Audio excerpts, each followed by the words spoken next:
Okay, today's lesson, we're going to talk about two other types of sequences in series. We do have a double lesson, section 3 and section 4. We talked about in section 1 and 2 arithmetic sequences and arithmetic series. Remember, an arithmetic sequence is a list of terms that are increasing by the same, we're either adding or subtracting the same common difference to each term to make this pattern. And a series just means we're adding up that list of numbers, so we're finding a sum. So a geometric sequence is going to be a list of numbers with a pattern, and I'm going to put one on the board.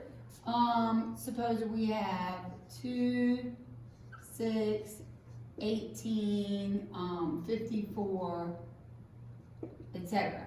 What is happening as I go from 2 to 6, 6 to 18, 18 to 54? That's right, I'm multiplying by 3 every time. I'm not adding the same. 2 plus 4 is 6, but 6 plus 4 is not 18, so this is not an arithmetic sequence. Instead, we're multiplying by 3 every time. So 2 times 3 is 6. 6 times 3 is 18. 18 times 3 is 54. So we could predict the next term would be 54 times 3 and get our next term. This is called a geometric sequence. This 3 that we're multiplying by is called the common ratio, and that just simply means that we are multiplying each term by the same number. So the easiest way to find the common ratio, like this one we could see, 2 times 3 is 6, and we knew 6 times 3 is 18, so we saw it pretty quickly. But you might get a sequence where you immediately don't see that common ratio. The easiest way to get the common ratio is to divide the second term by the first term. 6 divided by 2 is 3. Or divide the third term by the second term. 18 divided by 6 is 3. Or the fourth by the third. So 54 divided by 18 is 3. So you're going to always divide the term that comes after by the one right in front of it to get your common ratio. That's if you can't immediately see what you're multiplying by. So a geometric sequence is a sequence in which each term after the first term is found by multiplying the previous term by a non-zero constant. Obviously, it can't be 0. If we multiply by 0, everything just turns into 0. We call that common ratio R, and the easiest way to find R if you don't immediately see it is to do the second term divided by the first term. So what is the missing term in this geometric sequence? I'm telling you ahead of time, this is a geometric sequence. It means I'm multiplying 8 by something to get 20. I'm multiplying 20 by that same number to get 50. I'm multiplying 50 by that same number to get 125. So I'm multiplying 125 by something to get that blank. So this one, I don't immediately see, what am I multiplying 8 by to get 20? It's not easy, like 2 times 3 is 6. So we're going to figure out that common ratio by doing 20 divided by 8. Let's reduce that. 4 goes into both, so that reduces to 5 halves. So let's check that out. 8 times 5 halves is 20. What's 20 times 5 halves? Well, 2 goes into 20 10 times. It does give me 50. Check it again. What's 50 times 5 halves? Well, 2 goes into 50 25 times. If I have 5 quarters, I have $1.25, so 125. So we do have a common ratio. It is 5 halves. So I'm going to multiply by 5 halves to get my next number. 5 times 125 is 625 over 2. So that one, the common ratio, wasn't as easy to see. So it comes in handy to remember that you can divide the second term by the first term. So let's move on to example 2. But before we do, just like the arithmetic sequence had a formula, let's see who remembers. You do need to have this memorized for the test. So the arithmetic sequence, if I want to find the nth term, who remembers that formula? It is the first term plus n minus 1 times the common difference. That's arithmetic. That finds the nth term. Well, the geometric, notice the arithmetic involves adding the common difference n minus 1 times. The geometric sequence to get the nth term is the first term times, makes sense because you're multiplying by the common ratio, And then n minus 1 is in the exponent position. So you're going to multiply the first term times the common ratio to the n minus 1 exponent. So if we want to find the 8th term of a geometric sequence in which the first term is -3 and the common ratio is -2, could I start with -3 and do -3 times -2? 6. 6 times -2, -12. -12 times -2, 24. Yes, I could do that, and since we're only going to the 8th term, it wouldn't be the end of the world to do that. But what if I wanted to go to the 80th term? We don't want to have to keep multiplying by -2 80 times. So instead, we're going to use our formula. So we want to find the 8th term. So it's going to be the first term, -3, times the common ratio, -2, to the n minus 1 exponent. Well, what is n? N is the 8th term, so 8 minus 1 would be the 7th power. So then from here, we're going to let our calculator help us out, because some of these numbers with geometric sequences can get quite large. So I'm going to do -3, parentheses, -2, close the parentheses, raise it to the 7th power, and I get 384. So that means if I were to list out the first 8 terms of this geometric sequence, the 8th position would be 384. Look at example 3. We're going to make an equation for the nth term of the geometric sequence 3, 12, 48, 192. Well, I told you it's a geometric sequence. Let's make sure it is. Make sure Ms. Conrad knows what she's talking about. What did I multiply 3 by to get 12? 4. What did I multiply 12 by to get 48? 4. What did I multiply 48 by? 4. So it has a common ratio, which means it is a geometric sequence. We're going to make an equation. That means there won't be a final numerical answer. It will be an equation for the nth term. That means n will be in our final answer. So we want to make an equation for the nth term. Do we know the first term? Yes, the first term is 3. We established that it's geometric, so there's a common ratio. What's the common ratio? Common ratio is 4. We don't know n. N is in my equation, so this is my final equation. 3 times 4 to the n minus 1 power. And then at this point, I could say find the 20th term, and you would put 20 in for n, and you would put in your calculator because that would be quite a large value to find the 20th term. So let's move on to example 4. Example 4 wants us to find the 10th term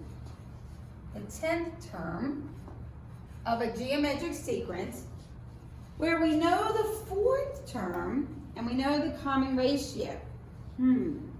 So the formula we learned today says to get the nth term, we need to know the first term times the common ratio to the n minus 1. Well, we know n. We're looking for the 10th term. What do we know the ratio is 3. What do we not know?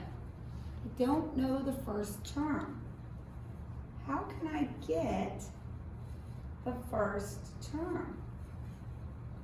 Okay, so one way, some of you may say, well, Ms. Conrad, if that's the 4th term, first, second, third, 4th, I can just divide my way backwards. Yes, you could. What's 108 divided by 3? That's 36. Because 36 times 3 is 108. What's 36 divided by 3? 12. 12 times 3 is 36. 12 divided by 3 is 4. So I now know my first term. That's one way. And that works great if you're only going back a few terms. But what if we'd started with the 50th term? What if we knew the 50th term and wanted to find the 90th term? Do we want to divide back 49 times? No. So what's another way we could get the first term? We could use our formula with just 4 terms. So we would say the 4th term, 108, equals the first term, we don't know, times the common ratio 3 to the n minus 1. If this is the 4th term, n would be 4 minus 1. So 108 equals the first term times 3 cubed, which is 27, by 108 divided by 27 is 4. So 2 different ways to get the first term, but now we have our first term.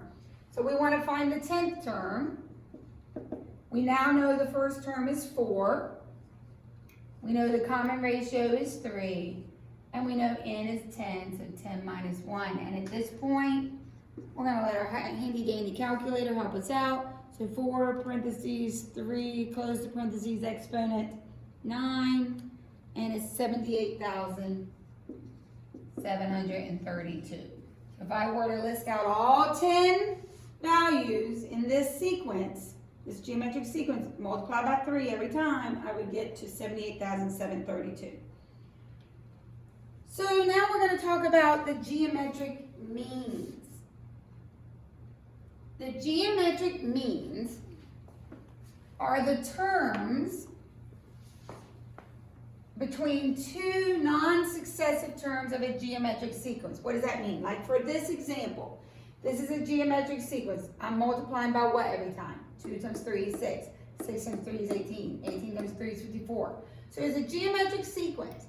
Between 6 and 162, there are 2 geometric means that fall between those non-successive terms. So suppose, instead of being given this, you were given 2 terms, 2.25 and 576, and I'm telling you there are 3 geometric means between them. So I'm going to have 3 blanks, 1, 2, 3, and 576 is where I end up. So there's 2 different ways to approach this. Let's go back to when you did the arithmetic means. So if we had arithmetic means,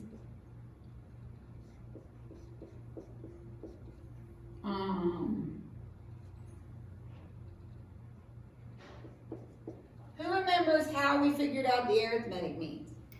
We got the common difference. How far is 2 from 17? That's a total difference of 15. How many differences did I add? I added 1, 2, 3, 4, 5. So 5 differences add up to make a total difference of 15, which means I was adding how much each time? I was adding 3. 2 plus 3 is 5. 5 plus 3 is 8. 8 plus 3 is 11. 11 plus 3 is 14. So if we come over here, we're going to use that same idea, but remember, geometric means you're not adding the same term, you are multiplying. So we need to get the total ratio from here to here. How can I figure that out? I can do 576 divided by 2.25. So let me use my handy dandy calculator. 576 divided by 2.25 gives me 256. So the big ratio to skip from here to here would be to multiply by 256.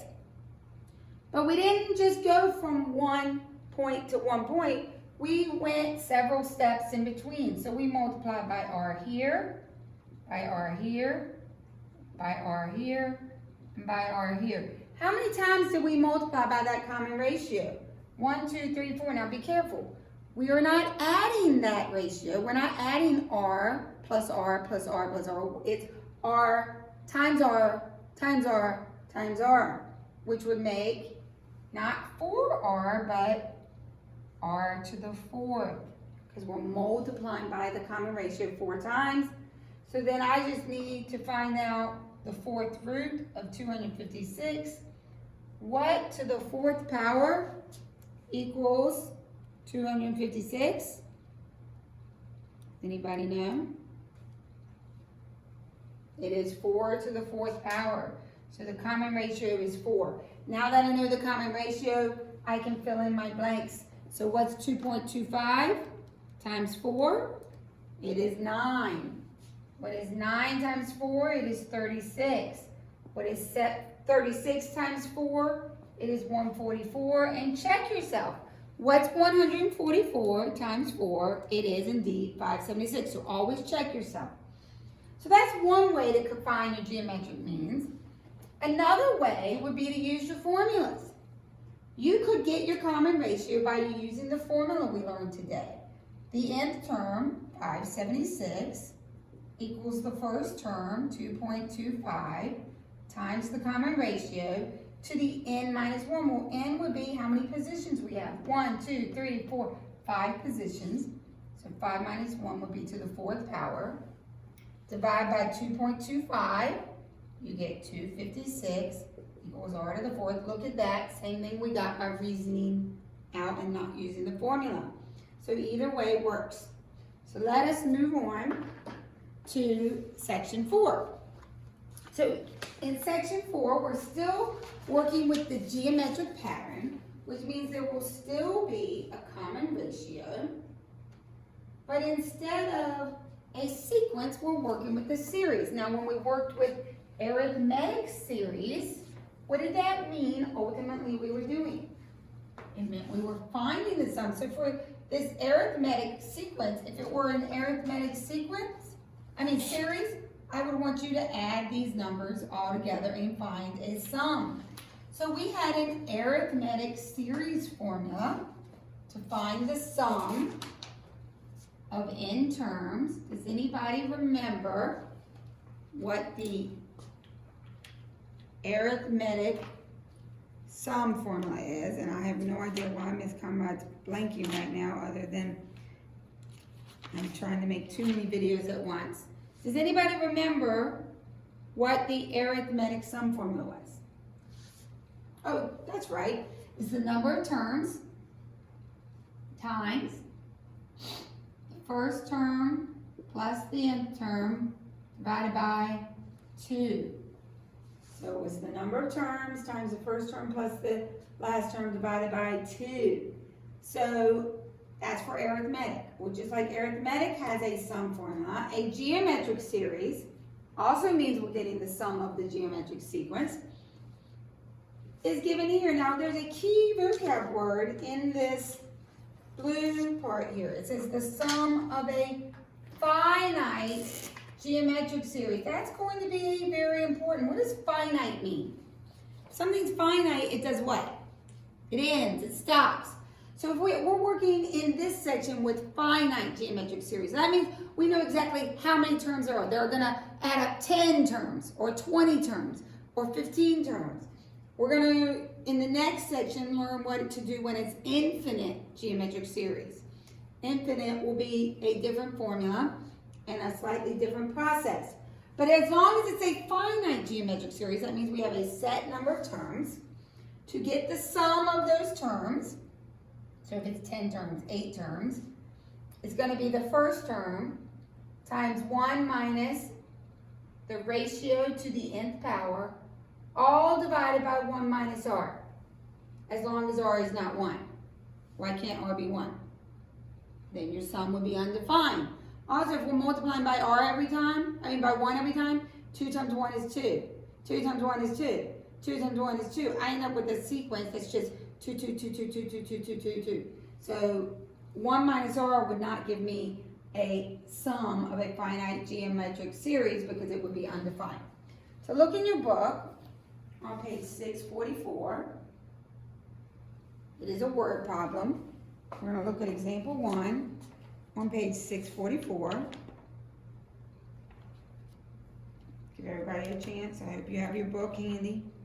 Okay. It says, contagious diseases can spread very quickly. Suppose 5 people were ill during the first week. So 5 people were ill during the first week. Each of those people who are ill, each of those 5 people, spread the disease to 4 people by the end of the next week. So if each of these people spread the disease to 4, each of them to 4, how many will have the disease by the end of the second week? 5 times 4 is 20. So then if each of these spread it to 4, how many will have it by the end of the third week? 20 times 4 is 80. So is this a geometric sequence I'm creating? Yes. What am I multiplying by every time? My common ratio is 4. So then it says by the end of the 10th week, so we're going all the way to the 10th week, how many people total have been affected by the illness? Not how many will be affected that week, but how many total. What are we doing with all these infected people? we are adding them up. So this is a geometric series. Our goal is to get the sum of 10 terms. So we need to get the sum of 10 terms. Well, to use the finite, 10 terms will be finite, geometric series, we need the first term. Do we know how many people had the disease the first week? 5. Times 1 minus, do we know the common ratio? Yes, it is 4. To the n power, well, n is 10, so to the 10th power, all over 1 minus 4. So then from here, we would use our calculator. I do want to point out, if you're not going to turn this into -3, then you need to put a parentheses around it for your calculator. So either turn it into -3 or put a parentheses around 1 minus 4. So this is going to be a large number, so I'm going to use my calculator. So 5 parentheses 1 minus 4 exponent 10 parentheses. Oops, I put too many parentheses. Let me delete my extra parentheses. Okay, and then that's all divided by parentheses 1 minus 4 if I don't make it -3. And I should get a very big number. Check your math. 1,747,625 people. So by the end of the 10th week, the total number of people who would have gotten the infection, gotten sick, is 1,747,625. It doesn't mean that many are getting sick the 10th week.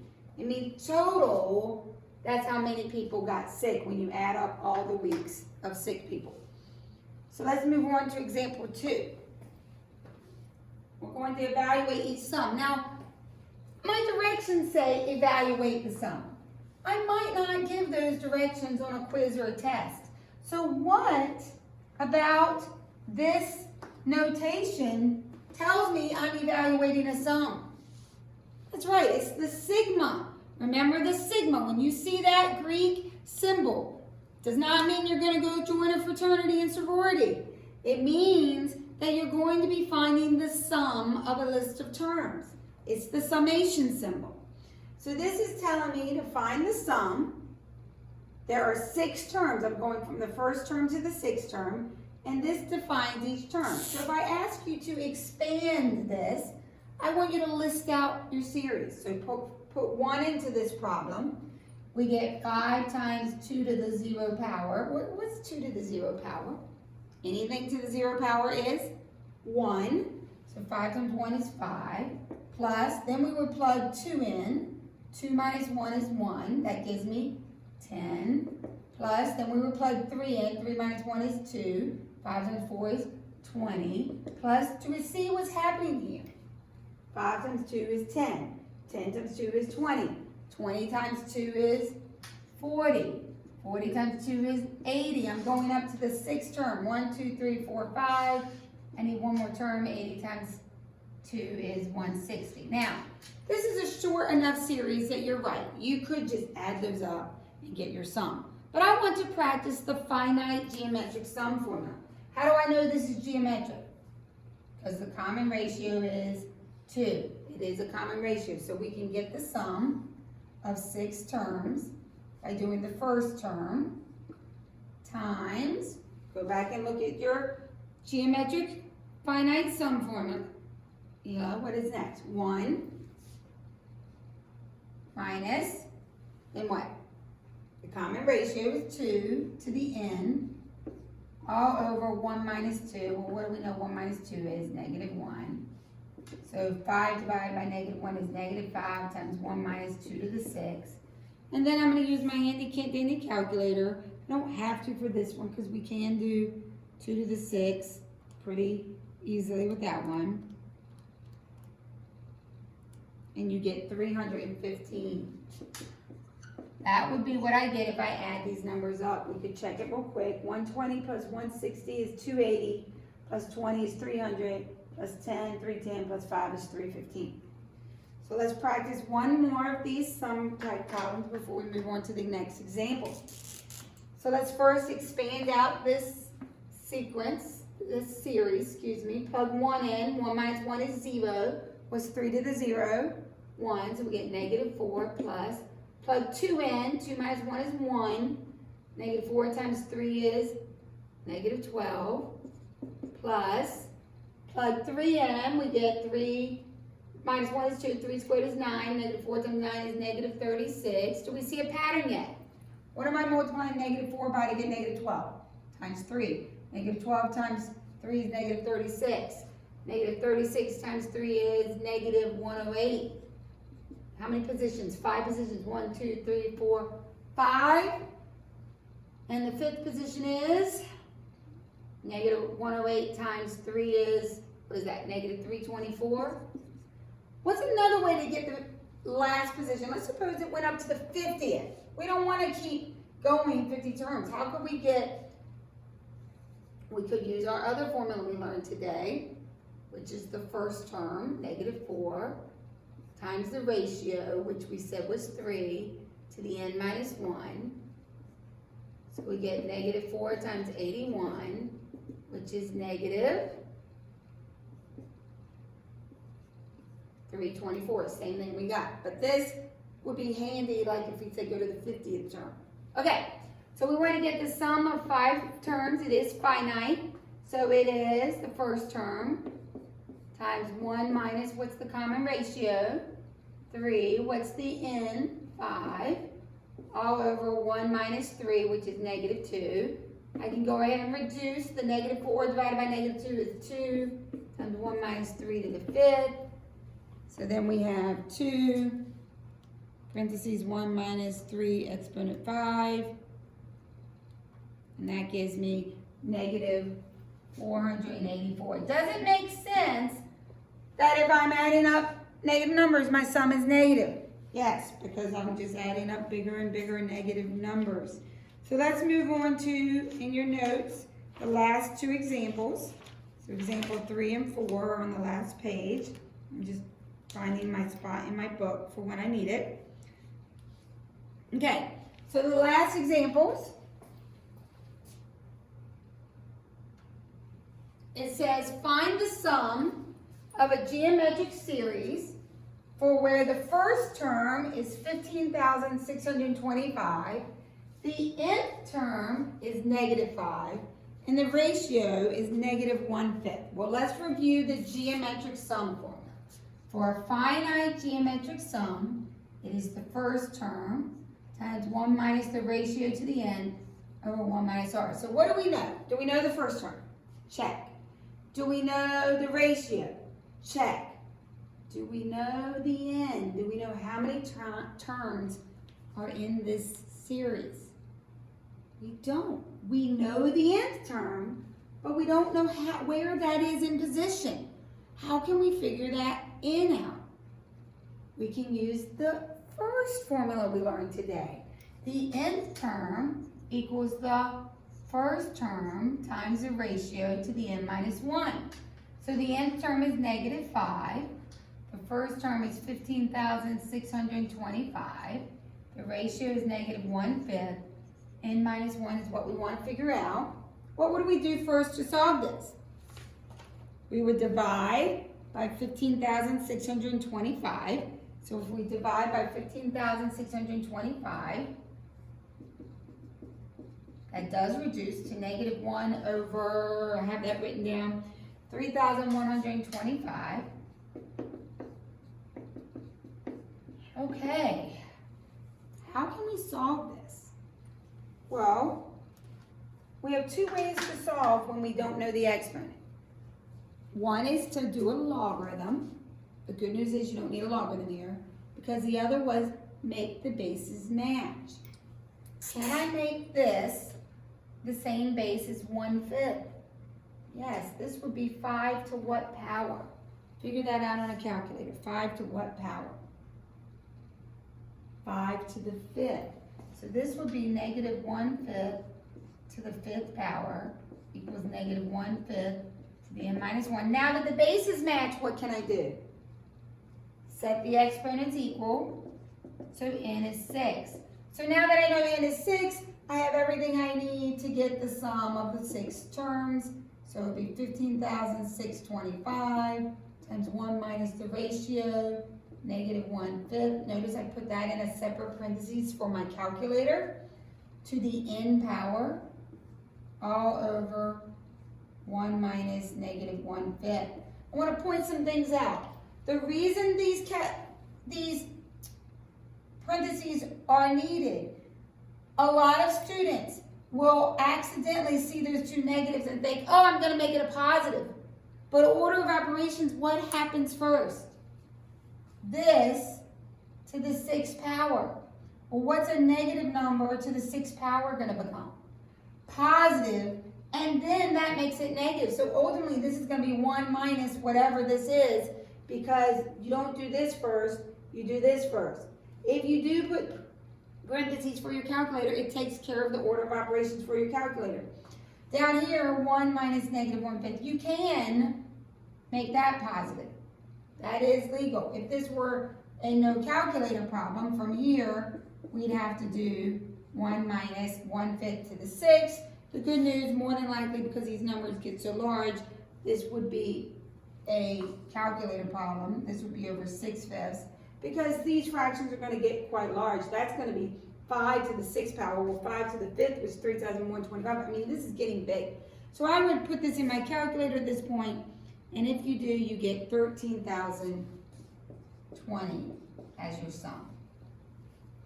13,020 according to the book. So let's move on to the last example in your notes. Example 4. I don't know why I wrote example 4 twice. Okay.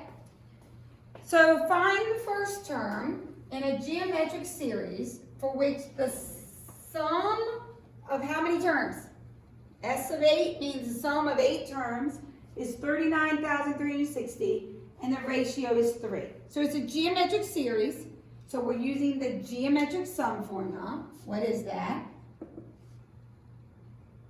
Look in your notes if you don't remember. It is the first term times 1 minus the ratio to the nth power all over 1 minus r. So in this problem, we're getting the sum of 8 terms. What's the first term? That's what we're trying to figure out. 1 minus what's the common ratio? 3. What's in? 8. All over 1 minus 3.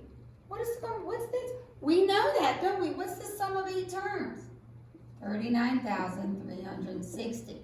So we've got to solve for the first term. Well, this makes negative 2. How am I going to move that? That's right. I'm going to multiply both sides by negative 2. And when you do that, let me use my calculator. 39,360 times negative 2.